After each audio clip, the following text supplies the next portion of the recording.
It's my great pleasure to speak today with the founder of Turning Point USA, Charlie Kirk. Charlie, you have been traveling across the country speaking at universities on various topics, including the impact of socialism on our country and other countries. Charlie, how do you account for the fact that, according to recent surveys, millennials seem much more in love with socialism than they ought to be? You know, it's very easy to be generous with other people's money. It's extraordinary. Our generation is taught from a very young age that the ideas of utopianism and redistribution policies are attainable, where any sort of basic analysis or understanding of history will tell us the exact opposite, is that the pursuit of utopianism usually leads to the carnage of the masses.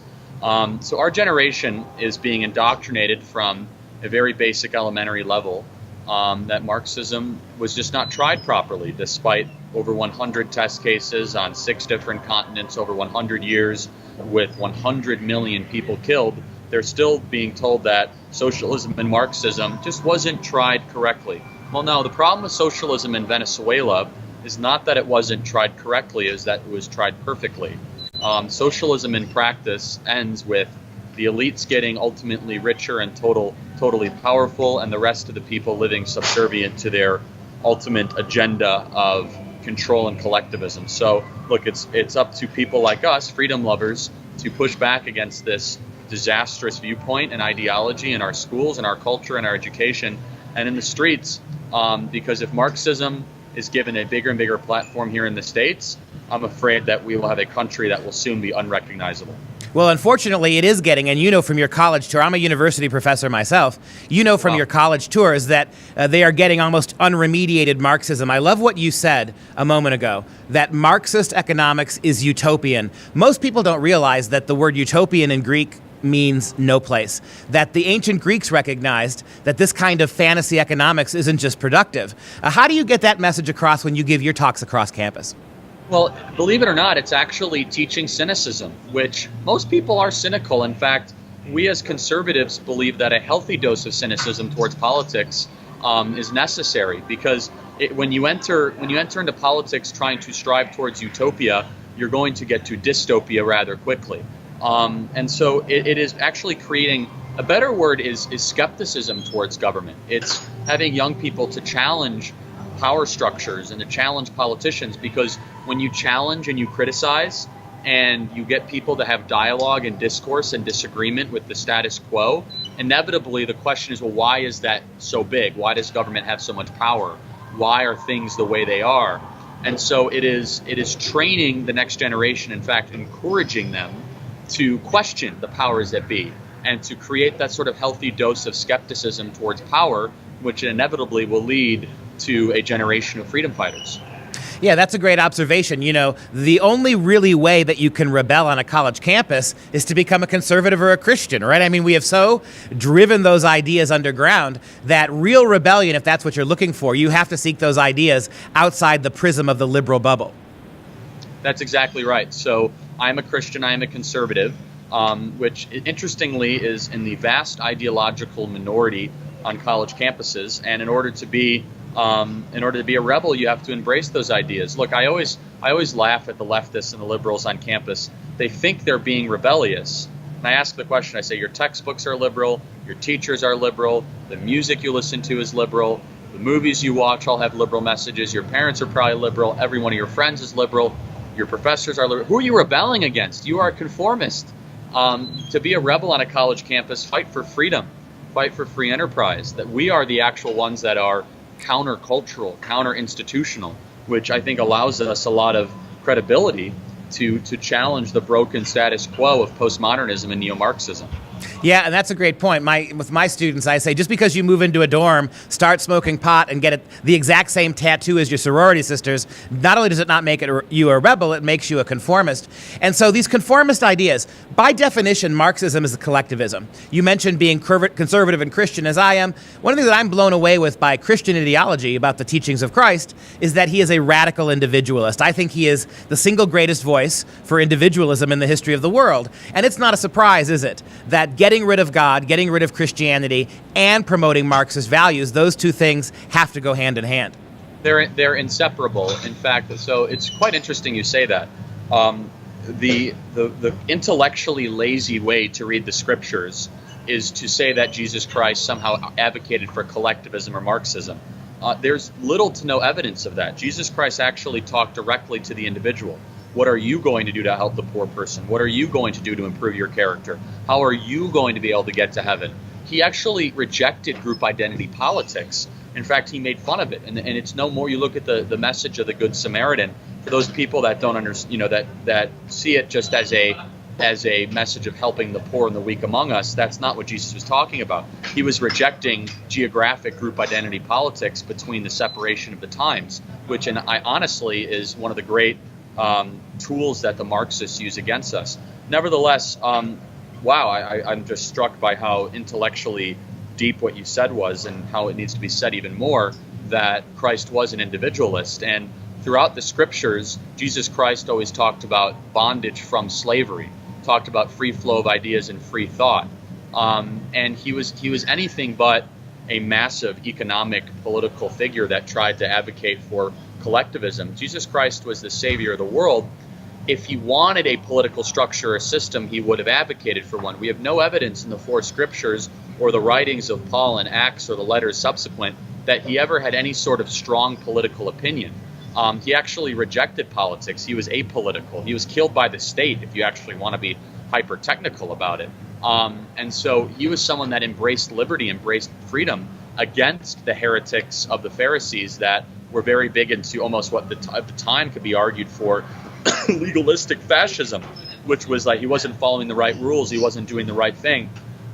So what you said is very, very true, very deep, and definitely counterintuitive to that of which the modern day Marxists try to co-opt the scriptures of Jesus Christ, the teachings of Jesus Christ, to fit their political agenda. That's exactly right. When Christ healed, he asked for consent of the individual, didn't he? He required an exchange, and he wasn't into empire building. It is remarkable when you think about it, the way that I think really the capitalism has never been the real enemy of Marxism. It seems to me that capitalist structures, wealth building, the fact that the Chinese can maintain a socialist government and realize that free markets are what makes them rich, try to walk that precarious line. To me, the real enemy of Marxism has always been Christianity, with that focus on the individual. I agree with what Ayn Rand said, right? Ayn Rand said that when will people realize that the biggest minority in the world is the individual?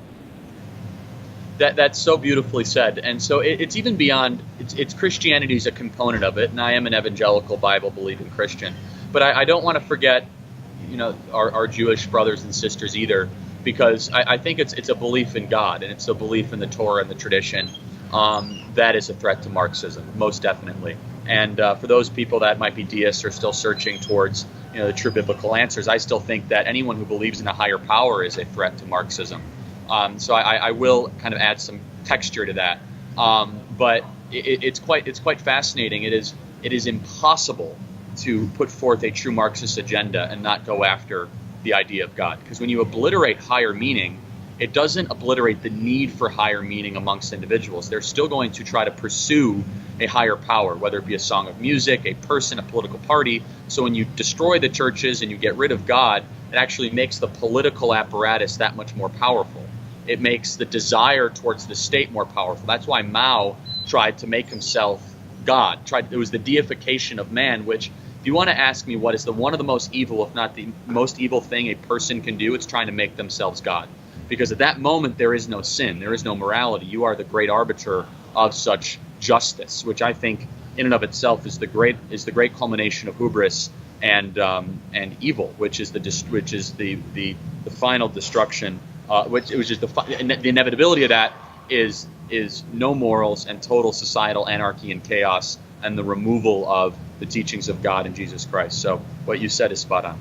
And you see that in Soviet Union, remember? They took the greatest church in the middle of Russia, in the Kremlin. They emptied out of religious significance. Then they buried the saint of Marxism, Lenin. They buried him at the center where the altar used to be. And people came from all over the Soviet Empire to weep over it. You did not do away with religion. You just made the center of religion the individual, the leader. And when we think about North Korea and Kim Jong-un, the way those people are forced to view him as a deity proves that point. Right, and I always like to say the most dangerous religion in the world is atheism. It is a religion because I don't have enough faith to be an atheist. I don't have enough faith to believe in nothing, that the scientific method, the physics that judge our entire natural order, the math, gravity, Newton's 3 laws, all this is just by chance.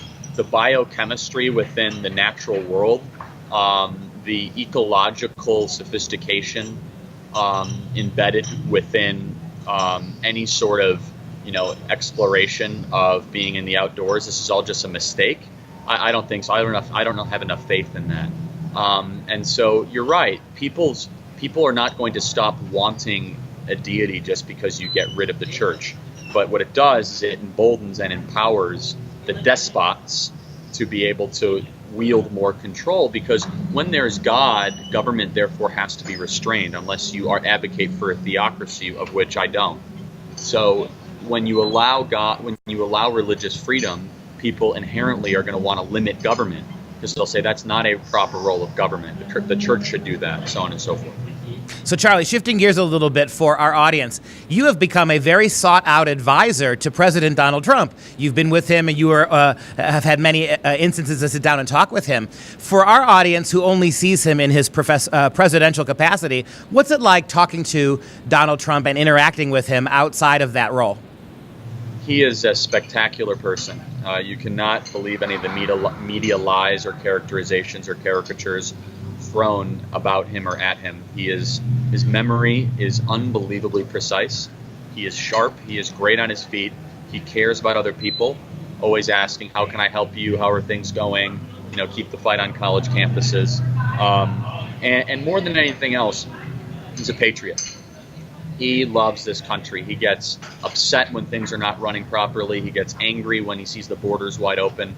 And so look, for those people that might be on the fence about Trump and they don't care about him, for those of us that have spent extended periods of time with him, for whatever it's worth, I can tell you he loves this country, he cares about other people, and he's in it for the right reasons.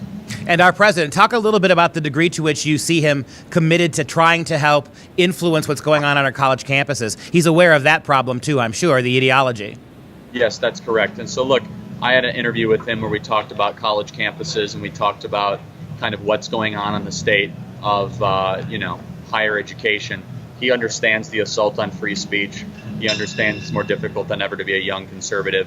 And he's put forth a lot of reforms to the Department of Education to help liberate this, and I hope that we can get some subsequent legislation to complement that. Well, my final question for you, Charlie, in the time that we have left. We have an online classical school. I know you've heard of us, FreedomProject Academy. We are built on the values and the principles of the free markets. We teach economics to our kids in middle school and high school. We promote limited government as embodied by our founding fathers. Can you speak finally a little bit about the need for this kind of education for our younger generations? I love it. What you're doing is so incredibly important. The greatest teaching is going to happen outside of the traditional college high school structure. It's going to be going back to the great roots of Aristotle and Ayn Rand and Adam Smith. So I fully endorse and love what you're talking about. Some of the wisdom that you expressed here in this short interview, I'm remarkably impressed with. And if that sort of wisdom and teaching can be conveyed to modern day youth, you have my full and total and unequivocal support. And finally, to the mission of what you're trying to do, Western civilization will be saved by free people pursuing timeless ideas, understanding them better, and then defending them, which is so important. There's a reason why the Bible is the most printed and most understood and most translated book in human history, but it's also the most banned and burned book in human history, because truth is an enemy to those that want to spread evil. And so it is so important what you're doing. We must save the West. Our way of life and our culture is under attack, and because of patriots like you and your project, I have optimism for the future. Charlie Kirk, founder of Turning Point USA, a fantastic organization that is positioned on 1,200 high school and college campuses nationwide. Charlie, it's been a great pleasure. I hope I can speak with you again soon.